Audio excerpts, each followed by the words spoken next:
The field had gathered at 7:30, as it always gathered. 32 riders in a loose arc across the south lawn of Selborne Park, breath rising from horses and men alike in the thin October air. The hounds were restless. The whippers-in were in position. The Duke of Selborne sat his grey hunter at the center of the line, exchanging a word with Lord Barstow about the coverts along the western ridge, and everything about the morning was precisely as it had been every autumn for the past 200 years. Then a horse came up the carriageway at a collected canter, and everything changed. She rode side saddle, which was the first thing anyone noticed because it was the kind of detail that made the rest of it worse. A woman riding astride into a gentleman's hunt might have been dismissed as a woman who did not know what she was doing. A woman riding side saddle in a deep green riding habit cut so close at the waist it might have come from a military tailor, with her back as straight as a cavalryman's and her hands as quiet as a dead man's. That woman knew exactly what she was doing. She brought the horse, a tall bay with a neck like a Roman arch and an eye that suggested he had opinions about most things, to a halt at the edge of the field. She did not address the Duke.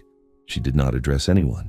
She simply settled her crop across her knee and waited, the way a person waits for a door to open when they have every confidence it will. Nobody opened it. Nobody closed it either. That was the difficulty. Lord Barstow looked at the Duke. The Duke looked at the woman. The woman looked at the horizon, as though the horizon were the only thing present worth her attention. "Who," said the Duke of Selborne, "is that?" It was not, strictly speaking, a question. It was the sound a man makes when the furniture of his understanding has been rearranged while he was still sitting on it. "Carlyle's daughter," said Lord Barstow, in the tone of a man providing directions to a fire he does not intend to help put out. "The Colonel's girl, Thea." The Duke knew the name Carlyle. Colonel Nathaniel Carlyle had taken the house at Brackenhurst 6 months earlier, a compact estate 3 miles east, known for decent pasture and a stable block that was, by local consensus, too large for the property. The colonel was a cavalry officer who had spent 30 years teaching horses and men to do difficult things in foreign countries, and who had retired to Hampshire with a modest pension, a great deal of knowledge about forage management, and a daughter who had, evidently, inherited his gift for entering situations where she had not been invited. The huntsman looked at the Duke. The Duke said nothing. The huntsman cast the hounds. They moved off. She rode as though the horse were a thought she was having, fluid and unhurried, and so precisely controlled that the animal beneath her seemed to be operating not under instruction, but under shared agreement. Within the first quarter mile, she had positioned herself on the outside of the field, behind the second flight, but ahead of the tail riders, in the exact place a competent stranger would choose if she wished to observe the country without interfering with the run. The Duke noticed this. He noticed it the way a man notices another man's swordsmanship, not with admiration, not yet, but with the particular alertness that comes from recognizing ability in an unexpected place. The first draw produced nothing. They moved to the coverts along Briar Hill, and the hounds found almost immediately. The field turned southwest across 3 furlongs of open grassland, and the pace lifted, and for a few minutes the business of riding took precedence over the business of watching her. Then they reached the hedge. It was the boundary between Selborne land and the Drayton property, a laid hedge 4 feet high with a ditch on the landing side that made it, in practical terms, closer to 5. Half the field went around it, through the gap at the western end. The Duke did not go around it.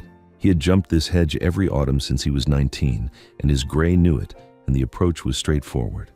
Except that the gray put in a short stride at the last moment, a hesitation, nothing more, the kind of thing that happens when a horse's attention wavers for a fraction of a second, and the Duke, whose weight was already forward, came off over the animal's shoulder and landed in the soft ground on the far side of the ditch. He was not hurt. He was muddy and winded, and his left shoulder would stiffen by evening, but he was on his feet before anyone reached him, and the gray was standing 6 yards away looking embarrassed about the whole affair. She cleared the hedge as he was brushing the mud from his coat. He heard it rather than saw it. The approach, the gathered canter, the moment of silence as the horse left the ground, the clean landing on the far side, and then the sound of hooves continuing at the same unhurried pace, as though the hedge had been a minor punctuation mark in a sentence she was still composing. By the time he had remounted and collected himself, she was over the ridge and out of sight. He finished the hunt. The hounds ran for another 40 minutes before checking at the stream, and the field regrouped, and the Duke rode with his jaw set and his shoulder already beginning to ache. Nobody mentioned her. This was not because nobody had noticed. It was because everyone had noticed, and nobody wanted to be the first to say it. She was waiting at the gate when he returned to Selborne Park. Not waiting for him. That was the maddening precision of it. She was waiting for her groom, who was bringing a fresh horse blanket from the cart. She happened to be at the gate, on her horse, which was not blowing and was not sweating, and was standing with the composure of an animal who had been doing this since before most of the field's horses were foaled. "Miss Carlyle," the Duke said, because he had been raised to speak and because silence would have been worse. "Your Grace." She inclined her head exactly the correct degree, not mocking, not deferential, simply accurate. "Your Grey has a tendency to shorten before a spread fence. If you sit him back a stride earlier, he'll meet it better." She said this in the same tone a person might use to observe that it was likely to rain. Then her groom arrived with the blanket, and she turned the bay and rode down the carriageway without looking back. The Duke of Selborne stood at the gate of his own estate and watched her go and felt something that he would spend the next several weeks failing to identify. It was not anger. It was not humiliation. It was the unsettling recognition that someone had walked through a room he had always considered locked and had not even noticed the door. His mother noticed. The Dowager Duchess of Selborne had not attended the hunt. She had not attended a hunt in 20 years, but she had the intelligence network of a woman who had spent 4 decades managing the social architecture of a dukedom, and by luncheon, she knew everything. "She rode in your hunt," said the Dowager, over cold pheasant and pickled walnuts in the morning room. Her voice carried the particular frost that indicated not surprise but calculation, the sound of a woman determining how much damage had been done and to whom it should be attributed. "She did, and you permitted it." "I did not invite her. She did not ask permission. By the time the distinction mattered, the hounds had been cast. And she outjumped you."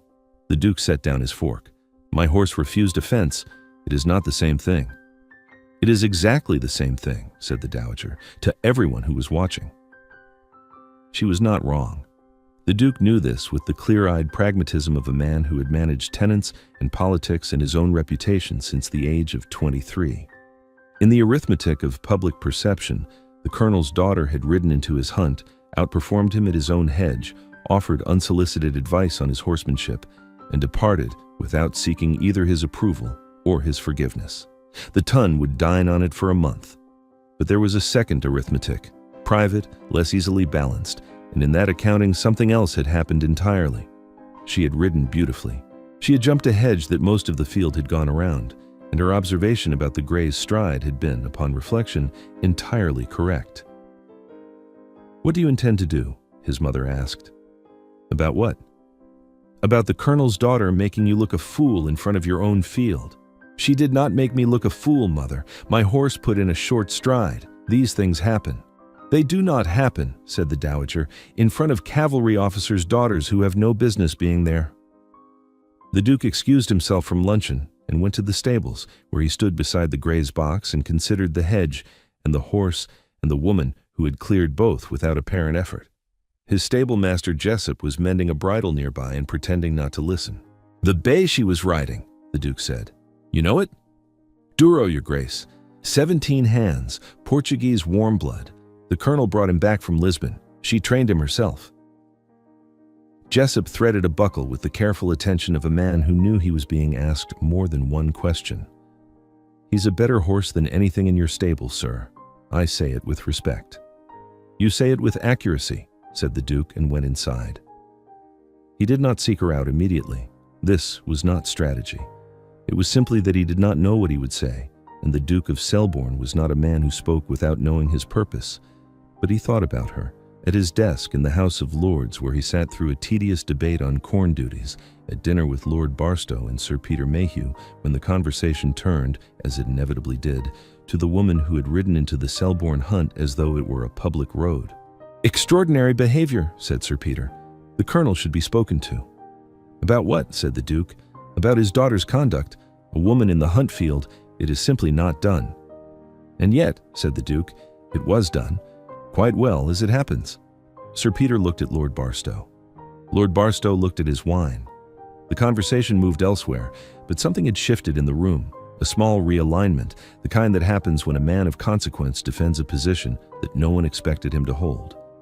He met her properly 3 days later, at church.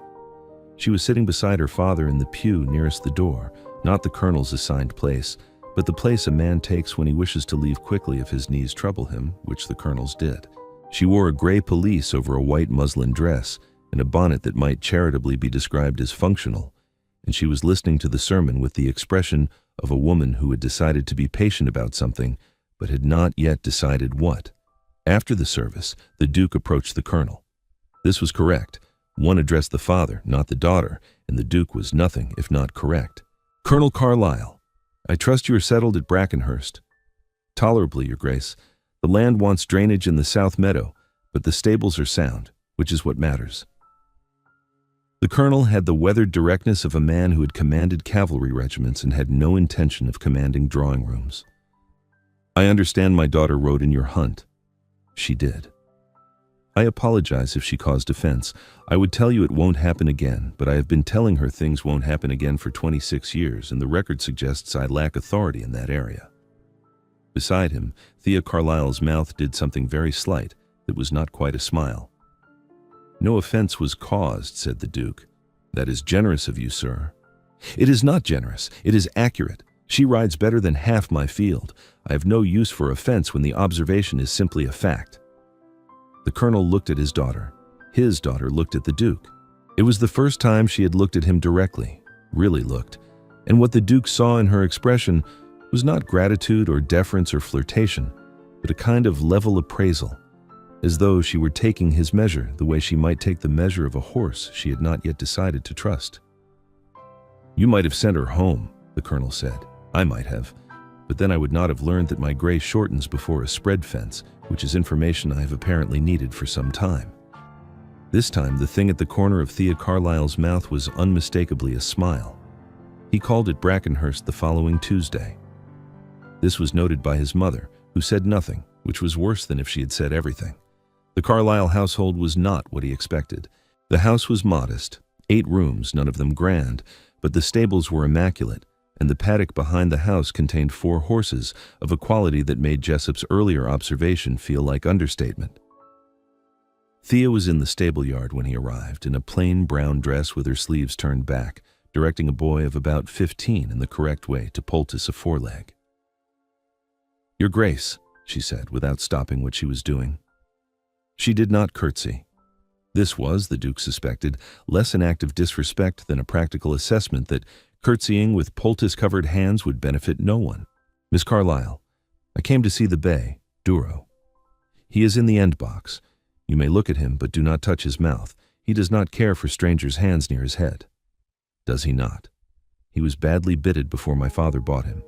It has taken 4 years to repair the damage, and I will not have it undone by well-meaning visitors." She said this with the calm authority of a woman stating a boundary she had no anxiety about enforcing, and the Duke found himself obeying without irritation, which was itself remarkable. He was not a man accustomed to taking instruction in stable yards. He visited 3 more times in the following fortnight. The pretext shifted from the horse to the colonel's military accounts to a discussion about drainage in the South Meadow. But the truth was simpler and less comfortable. He wanted to be in a room where Thea Carlyle was, because in such a room, the ordinary rules of his existence did not quite apply, and this absence of rules felt not like disorder, but like air. On the 3rd visit, she was schooling the young mare in the paddock, a neat gray with a nervous mouth and a habit of falling behind the leg. He stood at the fence and watched, and what he saw was not a woman riding a horse, but a conversation conducted entirely in pressure and release, in the angle of a wrist and the shift of a seat bone. The mare, who had been hollow and resistant when he arrived, was moving in a long, swinging walk within 20 minutes, her neck stretching forward into the contact as though she had only just discovered that the bit was not something to be feared. "She trusts you," the Duke said, when Thea brought the mare to the fence. "She trusts the consistency. I am the same every time she sees me. That is all any horse requires, to know that the terms will not change between one day and the next." She stroked the mare's neck with the flat of her hand. It is all anyone requires, I think." The Duke looked at her. The afternoon sun was behind her, and the light caught the loose strands of hair at her temple, and he understood that she was not talking about the horse anymore, and that she knew he understood, and that neither of them was going to say so. She did not flatter him. She did not defer to him.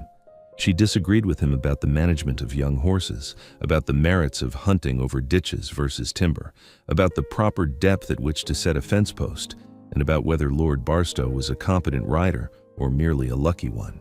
She was wrong about the fence posts. The Duke had built more fence than she had, and right about Lord Barstow, and in neither case did she alter her tone or her posture to accommodate the fact that she was speaking to a duke.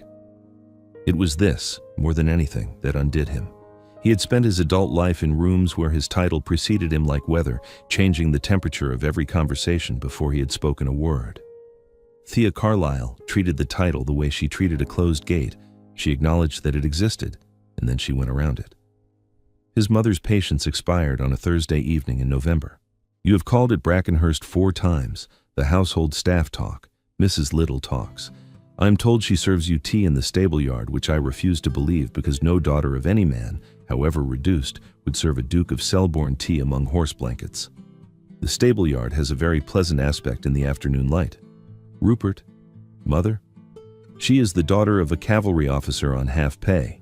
She has no fortune, no connections, no position. She rides into gentlemen's hunts and gives unsolicited instruction. She is, by every measure that matters, unsuitable. She is, by every measure that matters to you, unsuitable. These are not the same measures." The dowager set down her embroidery with the precision of a woman setting down a weapon. "What are your intentions?" "I have not yet decided." "Then decide before the county decides for you." This was, the Duke acknowledged privately, sound advice delivered for the wrong reasons. The county was already deciding. Mrs. Little, his housekeeper, had mentioned with careful neutrality that the butcher's wife had asked whether congratulations were in order. Hargrave, his steward, had noted that the Colonel's South Meadow drainage, which the Duke had offered to assist with, was being discussed in the village as evidence of a courtship already in progress. He sat alone in the library that evening and considered what he knew. He knew that she was beautiful, though not in the way that London would call beautiful. Hers was the beauty of motion and competence, of a woman whose body did exactly what she asked of it. He knew that she was intelligent, and that her intelligence operated without apology. He knew that she managed her father's stables with more skill than most estate managers brought to their fields. He knew that she had entered his hunt not to provoke him, but because she had wanted to ride, and this distinction between a woman who acts to create an effect and a woman who acts because the act itself is what she wants seemed to him the most important thing he had learned about anyone in years. He knew, too, that his gray had not shortened before a spread fence since he had begun sitting back astride earlier. The second hunt was in late November. The frost had come early, and the ground was firm, and the field assembled in the usual place on the south lawn. Thea Carlyle was not among them. The Duke had not expected her. She had said nothing about riding again, and the Colonel had intimated that one uninvited appearance was sufficient even for his daughter's standards of self-governance. The field moved off. The hounds drew the first covert. The morning was bright and cold and ordinary. Then the Duke reined in. 31 riders continued south. The Duke turned his horse, a chestnut this time, not the gray, and rode back to the lawn, where Lord Barstow and Sir Peter and the Dowager's morning room windows and every groom and stable hand and groundsman on the estate could see him clearly. "Hargrave," he said to his steward, who was standing by the gate, "send to Brackenhurst, ask Miss Carlyle if she would do me the honor of riding with me today." He said it in the voice a man uses in the House of Lords, pitched to carry, shaped for the record. Hargrave did not blink. "Yes, Your Grace." Sir Peter, who had not yet cleared the lawn, turned in his saddle. "You are inviting her? Formally?" "I am." "After what happened at the last hunt?" "What happened at the last hunt, Sir Peter, was that a woman rode better than most of us and I fell off my horse.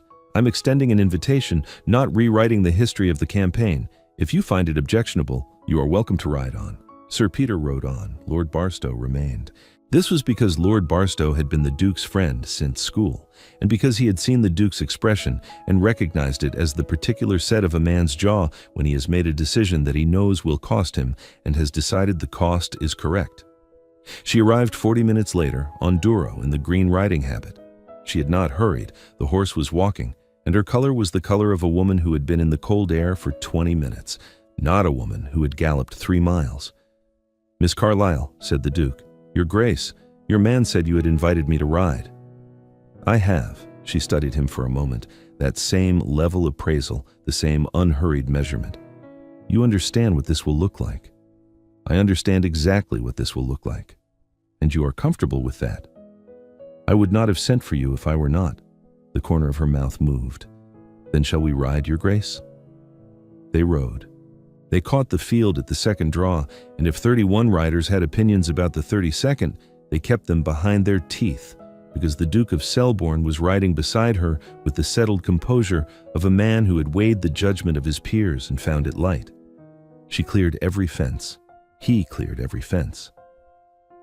They did not speak much. The hunt was not a place for conversation, but once at a check, when the hounds were casting along the stream and the field was standing in a loose group on the hillside, she looked at him and said, "Your chestnut is better balanced than the gray." "He is," said the Duke. "I chose him on the advice of someone who knows horses better than I do." "And who is that?" "I am looking at her." She held his gaze for 3 seconds. Then she turned Duro and moved to a position where she could see the hounds, and the Duke stayed where he was and understood with the clarity of a man who has finally arrived at a conclusion he's been circling for weeks, that he was going to ask this woman to marry him. He called at Brackenhurst the following morning. The colonel received him in the study, which smelled of pipe tobacco and saddle soap, and contained more books about horse management than a university library. "Colonel Carlyle, I wish to ask your permission to court your daughter." The colonel regarded him with the steady gaze of a man who had assessed cavalry charges and found this moment no less consequential. "She will not change, Your Grace. You understand that. She will not become a woman who defers, who sits in morning rooms, who abandons the stable yard for the drawing room. If you are hoping marriage will gentle her, you are buying a horse you have not tried." "I am not hoping marriage will gentle her. I am hoping marriage will give her a better stable." The colonel laughed. A short, surprised sound, the laugh of a man who has heard the right answer and did not expect it. "Then you have my permission, sir. Whether you have hers is another matter entirely, and in that arena I am afraid I cannot help you." He proposed in the stable yard at Brackenhurst, which was the right place because it was the place where she was most herself. She was checking Duro's near fore, the same leg she had been poulticing weeks ago, and she looked up at him from her position beside the horse's shoulder with an expression that contained no surprise whatsoever. "I wondered when you would get to it," she said. "You knew?" "Your Grace, you have visited my father's house 7 times in 6 weeks. You do not care about drainage. You care about drainage the way my father cares about embroidery. You can recognize it exists, but it does not compel you to cross 3 miles of countryside." "And your answer?" She straightened. She stood in the stable yard of her father's modest house in her plain dress with hay dust on her sleeve and looked at him with the expression of a woman who had spent her entire life in the company of animals who could not be deceived and men who could, and who had decided that this particular man fell closer to the former category than she had initially expected. "My answer is yes, on one condition." "Name it." "I keep Duro, and I ride whenever I choose. And if your mother tells me one more time through county gossip that I am unsuitable, I shall invite her to ride out with me, and we shall see which of us is still in the saddle at the end of it. That is 3 conditions. I was raised by a military man. We negotiate from a position of strength." They married in December, in the chapel at Selborne Park, with frost on the windows, and the colonel in his dress uniform and Duro visible from the vestry window, standing in the paddock with the chestnut, the 2 horses sharing the kind of resigned tolerance that suggested they had already reached an understanding their owners were only now arriving at. The dowager sat in the front pew and held her composure with the discipline of a woman who knew when a battle was lost and intended to lose it with her reputation intact. She did not weep. She did not object. When the ceremony was finished, she approached her new daughter-in-law and said with perfect precision, "Welcome to the family, Your Grace." "Thank you, ma'am," said Thea. "I understand the east wing has an excellent view of the stable yard." "It does." "Then I believe we shall manage." They did more than manage. The household shifted around Thea Carlyle, Thea Dacre now, the way a field shifts around a strong rider. Mrs. Little, the housekeeper, discovered within the first week that the new Duchess preferred plain speaking to ceremony and would rather discuss the week's accounts over breakfast than receive them in writing. Hargrave, the steward, found that she understood drainage after all, or at least understood it in the practical, soil under the fingernails way of a woman who had managed land with insufficient funds and had learned to make every acre answer. The Colonel dined at Selborne Park every Sunday. He and the Duke discussed horses and corn duties and the management of men. And if the Colonel occasionally looked at his daughter across the table with the expression of a man who had raised a creature he did not entirely understand and was profoundly grateful that someone else had volunteered for the task, he kept the observation to himself. It was the Colonel who told the Duke about her mother. Not in confidence, the Colonel was not a man who trafficked in confidences, but over port one Sunday evening, when Thea had excused herself to check on a foaling mare and the two men were alone with the fire. Her mother died when Thea was 9, the Colonel said. Fever, on campaign. We were in Portugal. I had a regiment to manage, and a daughter who had just lost the only person in the world she understood completely. And I did not know what to do with either. So I gave her the horses. I gave her the stables and the feed schedules and the early mornings and the work of keeping something alive that depended on her. It was not perhaps what a father should have done, but it was what I had. It was enough, said the Duke. It was what she made of it, said the Colonel. That is not the same thing. The Duke sat with this for a long time after the Colonel had gone. He thought about a girl of 9 in a military camp in Portugal, learning to manage grief the way her father managed a regiment, through discipline, through purpose, through the steady repetition of tasks that could be completed when everything else could not. He thought about the woman that girl had become, and the composure that he had mistaken, briefly, for indifference, and which he now understood was the deepest form of self-possession, the kind that is built not from comfort, but from its absence. The Dowager's accommodation was slower, but no less complete. She had expected a campaign, months of cold diplomacy, strategic silences, the careful establishment of precedents. What she got instead was a woman who did not engage in campaigns because she did not recognize the battlefield. Thea was not rude. She was not defiant. She was simply, immovably herself, and the Dowager discovered, with something that might eventually be called respect, that immovability in a duchess was not a failing but a foundation. By spring, the stable at Selborne Park had been reorganized. By summer, 3 of the Colonel's horses had been moved to the estate, including a young mare that Thea was training for the autumn season. By the time the leaves turned and the hunt season approached again, the Duke had made his decision. The field gathered on the south lawn in October, exactly 1 year after a woman on a bay horse had ridden up the carriageway and changed everything. 32 riders assembled. 33 when the Duchess of Selborne rode out of the stable yard on Douro in the green habit and took her place beside the Duke at the center of the line. Sir Peter opened his mouth. Lord Barstow caught his eye and shook his head, very slightly, with the expression of a man who has learned to recognize the direction of travel and sees no profit in standing in its path. "Shall we?" said the Duke. "After you," said the Duchess, because she had a sense of humor and because she knew that this particular concession cost her nothing. They rode out together. The hounds found within the first draw, and the field swept south across the open ground, and when they reached the hedge, that hedge, the same laid hedge with the ditch on the landing side, the Duke sat back astride earlier, exactly as she had told him, and the chestnut cleared it cleanly. She cleared it beside him, side by side, in the air for the same suspended moment, landing together on the far side in the frost-hardened ground.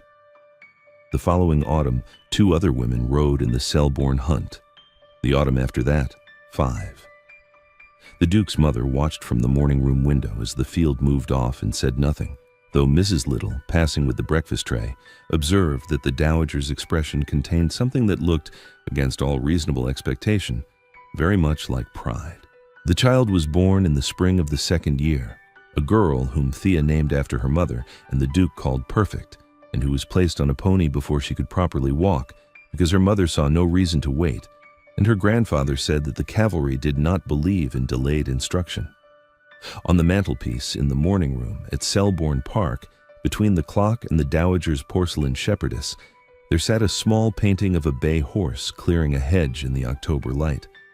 The Duke had commissioned it from a local artist who had witnessed the original hunt and had been dining on the story ever since. Thea said it was sentimental. The Duke said it was a historical record. The Colonel said the horse's near fore was painted at the wrong angle and offered to sit with the artist to correct it. It remained on the mantelpiece, uncorrected, for the rest of their lives. They arrive here, like a gate that was never locked to begin with, whenever they are ready.